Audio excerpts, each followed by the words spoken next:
¿Listos? Todos listos. Vamos a orar.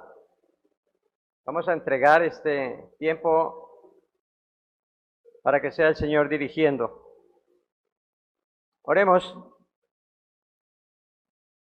Amantísimo Dios y Padre, te alabamos en esta mañana, te damos gracias por tu amor, por tu misericordia, por el privilegio que nos da, Señor, de ser parte de tu pueblo, por permitirnos en esta mañana presentarnos delante de ti con todo lo que somos, Señor, con nuestras preocupaciones, con nuestras cargas, con nuestras alegrías, con nuestros fracasos, con nuestros éxitos. Venimos delante de ti, Señor, para que tú seas tomando nuestras cargas, para que tú seas llenándonos de tu poder, de tu fuerza, para continuar, Señor, en este diario vivir, buscando tu santidad, buscando tu presencia. Padre, en esta mañana dirígenos, toma el control de nuestras mentes y nuestros corazones, y que tu Santo Espíritu ilumine nuestro entendimiento y coloques palabras en nuestra boca, Señor, para exaltarte y para glorificarte. Te lo pedimos en el nombre de Cristo Jesús. Amén. Continuando con el estudio, hermano, del libro El conocimiento de Dios, hacia el conocimiento de Dios, me ha correspondido finiquitar hoy el capítulo 17, que trata sobre el Dios celoso. Ya nuestro hermano Abeani nos había expuesto ahora 8 días la introducción de este capítulo del Dios celoso, y yo quiero hacer un recordatorio, como un resumen para estar en contexto con respecto a lo que vamos a hablar esta mañana. La Biblia nos enseña que Dios es un Dios celoso. Parece extraño, ¿no? Porque los celos no son vistos como una virtud, sino como un pecado. En Gálatas se enumera los celos como una obra de la carne. Pero la Biblia nos enseña que Dios, nuestro Dios, es un Dios celoso. Y vamos a mirar por qué Dios es celoso. Quiero mirar en Éxodo, capítulo 20, versículos 4 y 5. Éxodo 20, 4, 5. Vamos a estar en Éxodo allí, vamos a mirar, dice la palabra de Dios así: no te hagas ninguna clase de ídolo, ni imagen de ninguna cosa que está en los cielos, en la tierra o en el mar.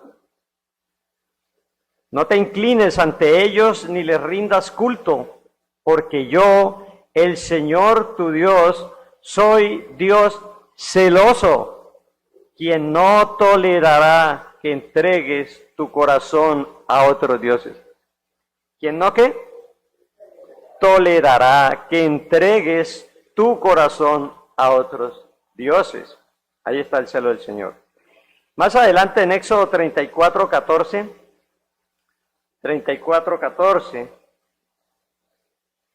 dice así: no adores a ningún otro Dios, porque el Señor, cuyo nombre es celoso, es Dios celoso de su relación contigo.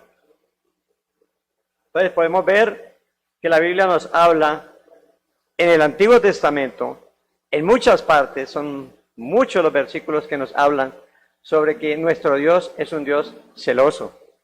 Pero también en el Nuevo Testamento encontramos, tanto en la carta de Santiago como en la primera de Corintios 10, del 21 al 22, que habla sobre la cena del Señor.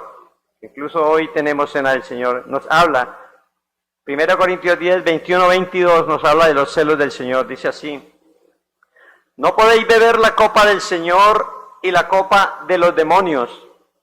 No podéis participar de la mesa del Señor y de la mesa de los demonios. ¿O provocaremos a celos al Señor? ¿Somos acaso más fuertes que Él? Entonces, tanto en el Antiguo como en el Nuevo Testamento se nos muestra que nuestro Dios es un Dios celoso. A ver, ¿y qué es lo que motiva estas acciones? ¿Qué es lo que motiva que Él sea celoso? ¿Sí? ¿Celoso de qué? Simplemente el hecho de que se muestra celoso por su santo nombre. ¿Sí? Mi nombre es celoso, dicen.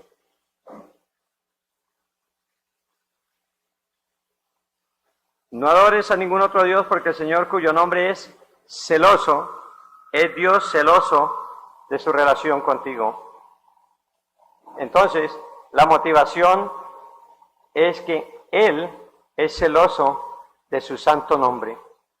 Hablar el nombre de Yahvé o de Jehová es identificar al Dios Todopoderoso. El nombre de Dios es el nombre de todos sus atributos, el nombre de lo que Él es en esencia.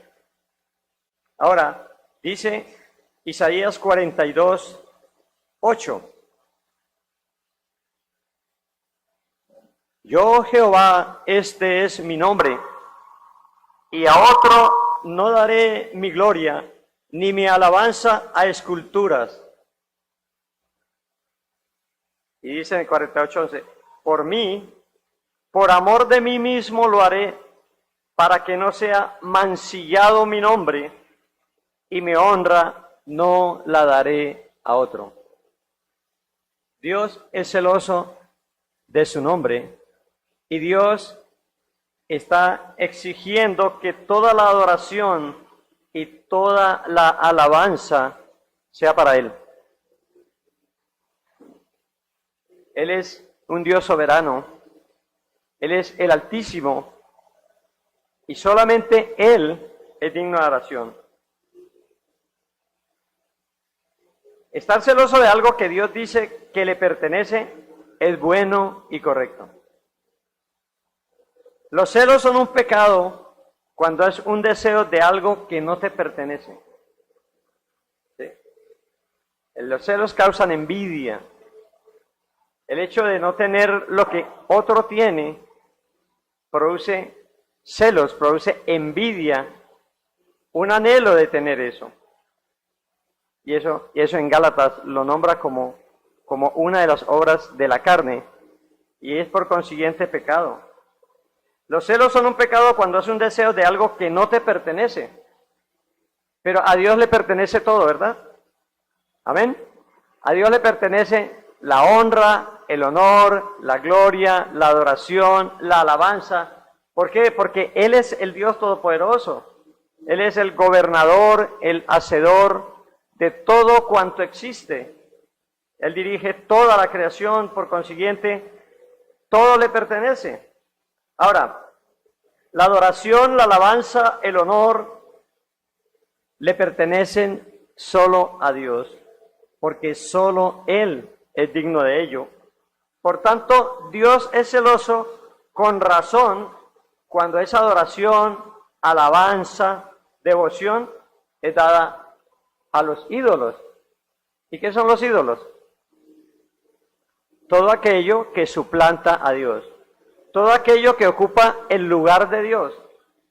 La atención que se le debe a Dios se la dedica a otra cosa, a otra persona, eso se convierte en idolatría. Esa es precisamente la clase de celos que Pablo en 2 Corintios 11, versículos 1-2, habla a la iglesia de Corinto.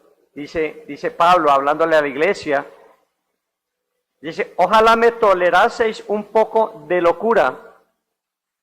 Sí, toleradme, porque os celo con celo de Dios, pues os he desposado con un solo esposo para presentaros como una virgen pura a Cristo.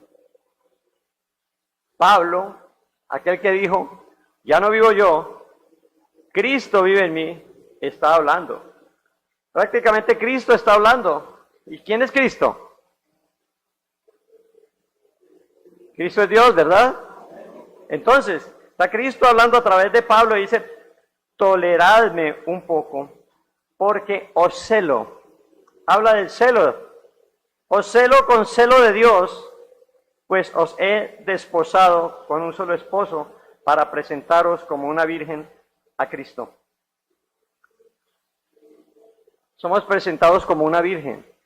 La Biblia nos muestra que seremos la esposa del Cordero. Habrá las bodas del Cordero. En Apocalipsis 19, del 6 al 8, nos habla de 19, del 6 al 8, nos habla de las bodas del Cordero. Y ahora somos la novia del Señor. ¿Sí? Aquí Pablo dice que nos ha desposado con un solo esposo. ¿Puede creer usted que usted sea la novia del Cordero?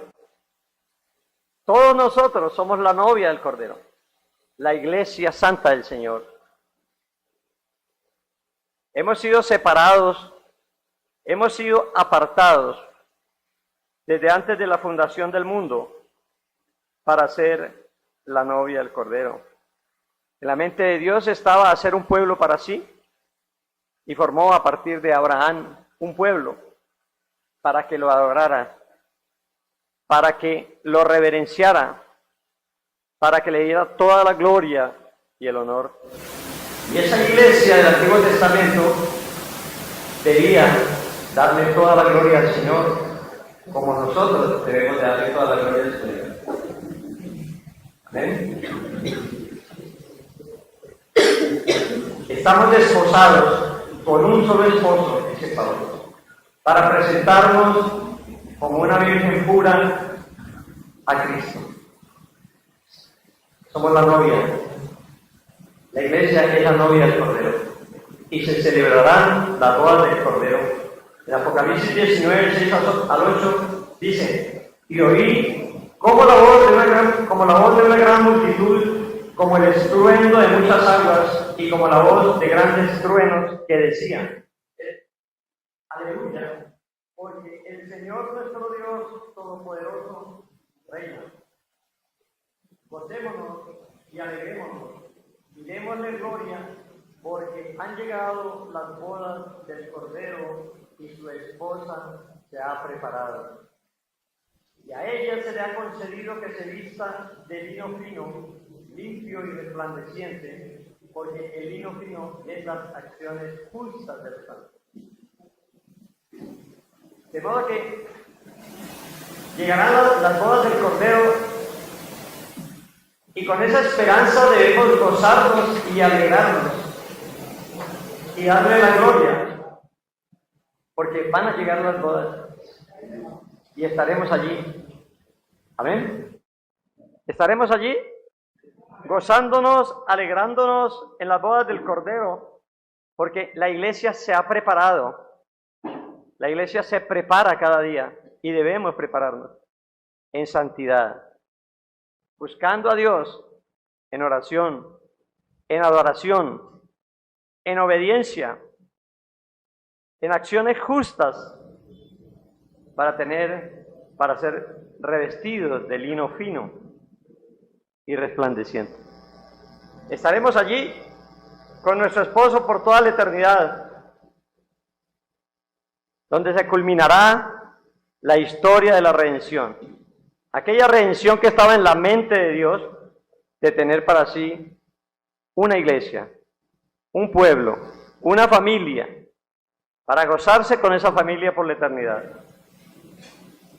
Dios hace un pueblo para sí, a Israel, y podemos ver en el Antiguo Testamento que Dios cuidó, protegió, sustentó al pueblo de Israel, y que Israel, a pesar de todo el amor que Dios le mostró, siempre fue rebelde, siempre fue desobediente, como nos pasa en la actualidad a nosotros. Somos rebeldes, aunque miramos la obra de Dios, aunque vemos las bendiciones todos los días, el amor de Dios derramado sobre nuestras vidas, sobre nuestra familia, pero somos desagradecidos. Dios trata a Israel de adúltera en medio de sus celos y de su ira, porque El ser infiel al Señor le causa ira al Señor y causa que traiga disciplina contra sus hijos. Pero Dios es misericordioso. Dice, Jehová se manifestó a mí, dice Jeremías. Jehová se manifestó a mí hace ya mucho tiempo diciendo, con amor eterno te he amado, por tanto te prolongué mi misericordia. ¿Cuántas veces nos ha prolongado su misericordia el Señor a nosotros? ¿Cuántas veces pecamos? ¿Cuántas veces caemos? Y Dios nos tiende su mano y nos levanta. ¿Sí? Constantemente estamos en ese accionar de caer, levantarnos, tropezamos. Miremos con qué piedra nos tropezamos para quitarla del camino, para pedirle a Dios que la quite del camino. Ahora, ¿cuál es el anhelo de Dios con su esposa, con su novia? El Shema. En el Shema está condensado todo lo que Dios anhela de su esposa fiel, para que sea fiel su esposa, su novia, su futura esposa. Dice, oye Israel, Jehová nuestro Dios, Jehová uno es, y amarás a Jehová tu Dios con todo tu corazón y con toda tu alma y con todas tus fuerzas. Y estas palabras que yo te mando hoy estarán sobre tu corazón. ¿Qué es lo que quiere Dios? Que le obedezcamos. ¿Qué es lo que quiere Dios? Que lo amemos con todo nuestro ser, con toda nuestra mente, nuestro corazón, con toda nuestra alma, nuestras fuerzas. Todo debe estar centrado en Dios. Pero, ¿cuál es la relación práctica de todo esto? ¿Qué tenemos que ver nosotros con los celos de Dios? ¿Qué nos dice la Biblia? ¿Sí? El celo de Dios exige que seamos celosos para con Dios. Dios es celoso. Dios no quiere que estemos coqueteando con otras cosas, con otras personas que no sea Él mismo. Es un Dios muy posesivo el que tenemos, que no permite nada. No permite que miremos a otro objeto para dedicarle nuestra atención, nuestro respeto, sino que Él quiere estar presente cada instante de nuestra vida, estar delante de nosotros y que nosotros reconozcamos que Él es nuestro Dios, que Él es nuestro Señor. El autor dice, el obispo Ryle describe el celo de Dios así. Hermano, esto que voy a leer, sería bueno que lo analizáramos, a ver qué celoso soy yo con el Señor. Con respecto a lo que dice Ryle, dice, describe el celo de Dios así. Vamos a ver. Dice, el celo en lo religioso es un deseo ardiente de agradar a Dios, hacer su voluntad y proclamar su gloria en el mundo en todas sus formas posibles. ¿Qué es?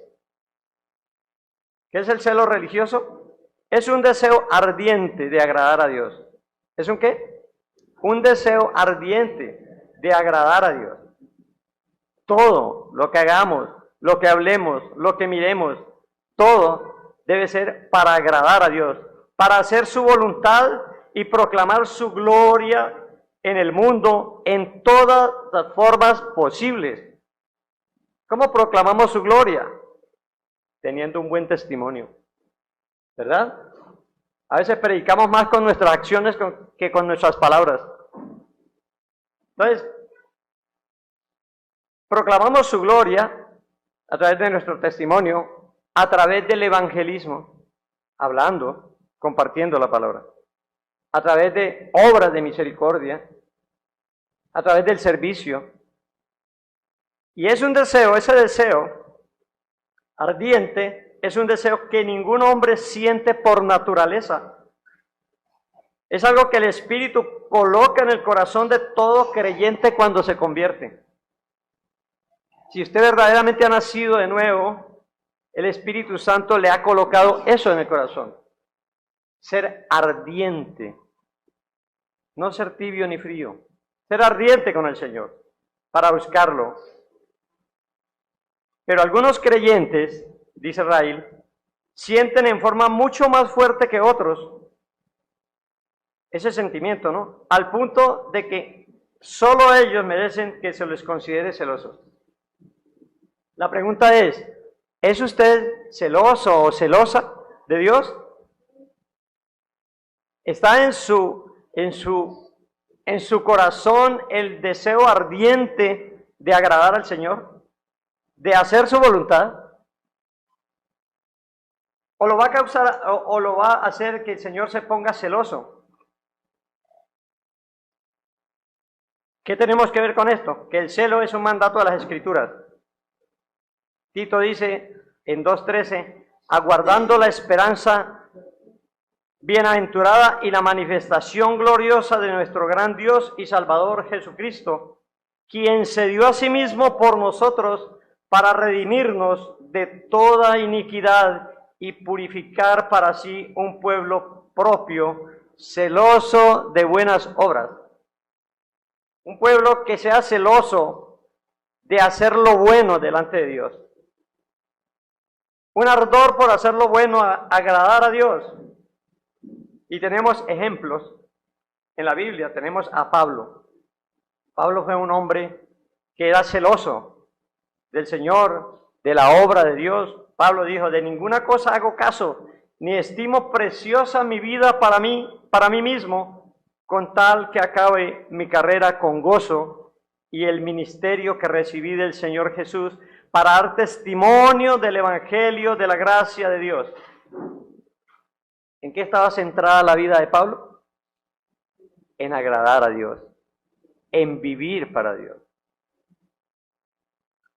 en cumplir con la misión a la cual Dios lo había llamado. No hago caso de nada, ni estimo preciosa ni siquiera mi vida, con tal que acabe la carrera. Hermano, ¿es esa nuestra meta? ¿Acabar la carrera o volvemos atrás? Un pasito para adelante, un pasito para atrás. Vamos hacia adelante. Jesús es otro que muestra la Biblia del celo que tenía por su casa.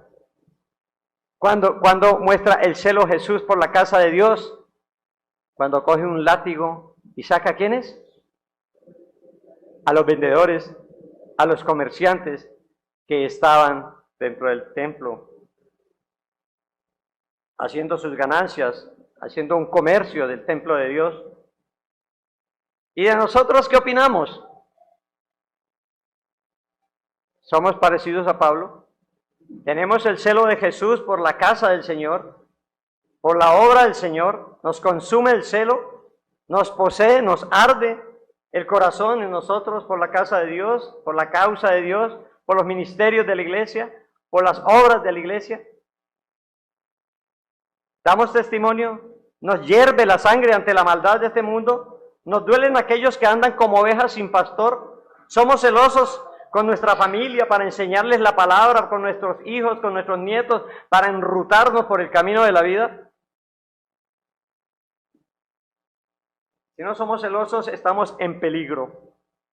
Hay un grave peligro para la iglesia, para las familias, para los hogares, si perdemos, si no tenemos el celo de Dios. El celo de Dios amenaza a la iglesia que no tiene el celo de Dios. Hablando de la amistad con el mundo, Santiago nos dice, el Espíritu que Él ha hecho morar en nosotros nos anhela celosamente. El Espíritu Santo que mora en nosotros nos anhela celosamente. Anhela que busquemos santidad. Anhela que nos apartemos del mundo. En Corinto hay una exhortación, Pablo dice, antes digo que lo que los gentiles sacrifican, a los demonios lo sacrifican y no a Dios. Y no quiero que vosotros os hagáis partícipes con los demonios. No podéis beber la copa del Señor y la copa de los demonios. No podéis participar de la mesa del Señor y de la mesa de los demonios. ¿O provocaremos a celos al Señor? ¿Provocaremos a celos al Señor con nuestra actitud, con nuestra falta de devoción hacia las cosas santas, hacia el Señor mismo? Somos más fuertes que Él. Hay un caso que es la iglesia de la Odisea, cuando Dios escribe a las iglesias y las exhorta. Una iglesia que se creía poderosa, rica. Y dice, yo conozco tus obras, no eres frío ni caliente. Ojalá fuese frío o caliente.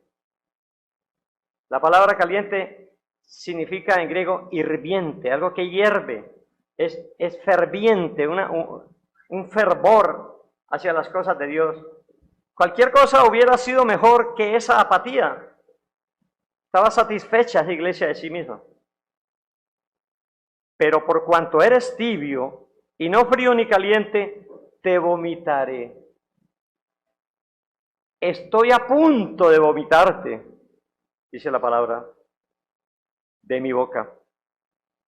Sé pues celoso y arrepiéntete. ¿No eres celoso? ¿No tienes celos para las cosas de Dios? Pues aquí hay una orden. Arrepintámonos. ¿Cuántas de nuestras iglesias en el día de hoy son ortodoxas, respetables, hermosas y tibias? Hay mucho conocimiento, hay mucho intelectualismo. ¿Qué tiene Cristo para decirnos en esta mañana? Él que ve nuestro corazón, Él que ve nuestra vida, que conoce. ¿Hacemos el devocional todos los días? Cuando abrimos los ojos cada mañana, pensamos, lo primero que pensamos es en el trabajo o es en el Señor. Sacamos un tiempito para adorar al Señor y darle gracias por todos sus beneficios. El Señor es bueno y Él anhela y nos cela con celo santo para sí. Amén. Dios amenaza a los fríos y tibios. ¿Y qué debemos hacer? Arrepentirnos. Conclusión, el celo de Dios es bueno. Demuestra que nos ama. Cuando uno ama, cela, ¿cierto? Si uno no ama, no cela, no le importa nada. ¿Sí? Entonces demuestra que nos ama, por eso nos disciplina para que afinemos. Porque somos sus hijos. Somos su esposa, somos su prometida. Pidamos a Dios que avive nuestro corazón, apasionados por el estudio de la palabra, apasionados por cumplir la gran comisión, apasionados por hacer las buenas obras que fueron hechas antes de la fundación del mundo, apasionados por la oración, por la intercesión, por el amor los unos por los otros, por el servicio.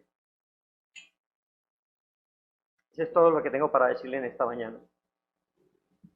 Vamos a orar y después si hay alguna pregunta me la pueden consultar.